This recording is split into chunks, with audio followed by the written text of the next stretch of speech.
ᱱᱤᱛ ᱫᱚ ᱢᱮᱱᱟᱜ ᱵᱚᱱᱟ ᱵᱟᱸᱠᱩᱲᱟ ᱡᱮᱞᱟ ᱨᱮᱱᱟᱜ ᱪᱟᱢᱯᱟᱠᱮᱨᱤ ᱡᱟᱦᱮᱨ ᱨᱮ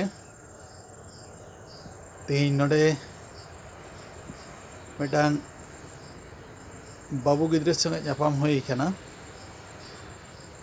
ᱡᱟᱦᱟᱸᱭ ᱫᱚ 2019 साल रे पश्चिम बांगला सरकार पाहटा खन Pandit Raghunath Murmu गुणीजन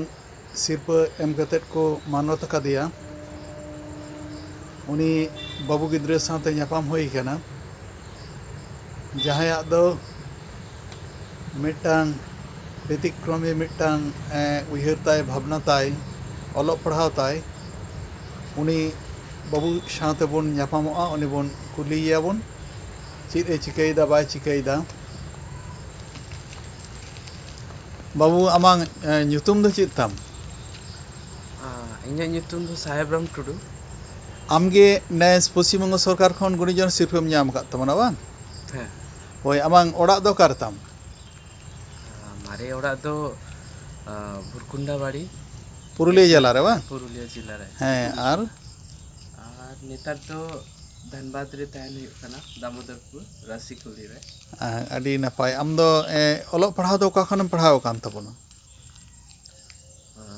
schooling primary schooling दो आतो स्कूल खय गे, तारपरे हाई स्कूल दो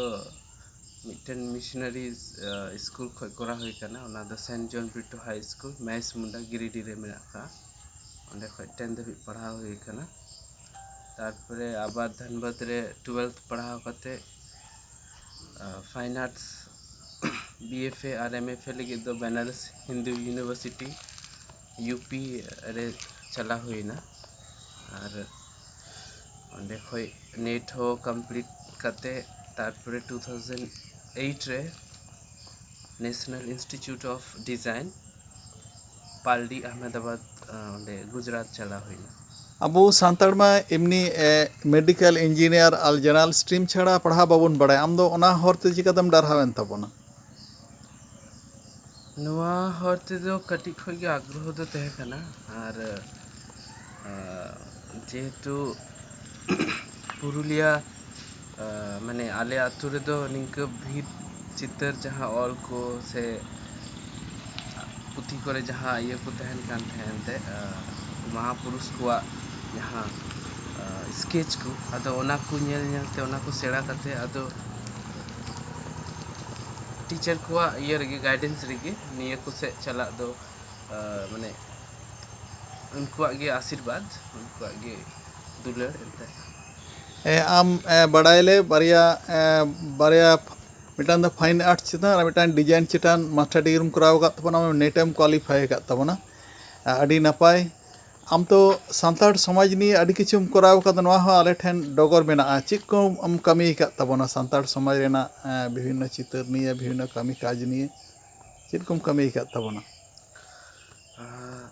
नित हाली दो इना दो बांग कमी हुई काना, ताव हो जतटुकु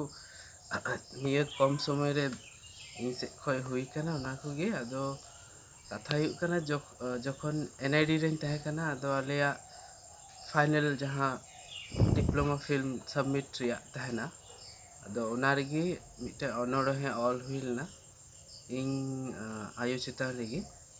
अदो ओना अनोड़हे दो एखन इन आयो मतो लगी दो बांग तहे काना, अबो संताल समाज रे सा आर इटा समाज रे जहां गोगो हर तको मेना कोआ उनको गे ओना दोኝ चाला को थे चेदा से नोआ दो उनको आबुरेन गोगो और बाबा उनको जुदी बांग को तहन खाय दो गिद्रे को दो मानुष ते दो अड़ी मुश्किल गया। दो उनको जहां स्ट्रगल कना और सोसाइटी रे उनको जहां एनएम से उनको जहां एंते दायित्व ओना को चिलका रिस्पांसिबिलिटी कते भागी तको पालाव कते गिद्रे को मानुषे कोआ आदो और अब कल्चर को चिलका माने उनको सला जोपड़ा मिना गोगो तको सला ओना को मिले मिसे गी ओना फिल्म दो करा हुई आम विश्व भारत रे मिटांग चेत सेमिनार से चेत एम सेलेद लेना ओना दो चेत चेतान तहे कना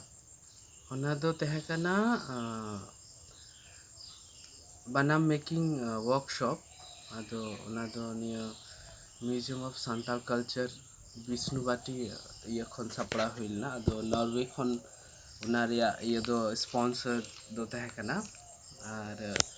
बड़ो बास्के दो ओंडे रेन सासापड़ावी आदो उनिया आयुर तिगी मोटामुटी 15 जन खन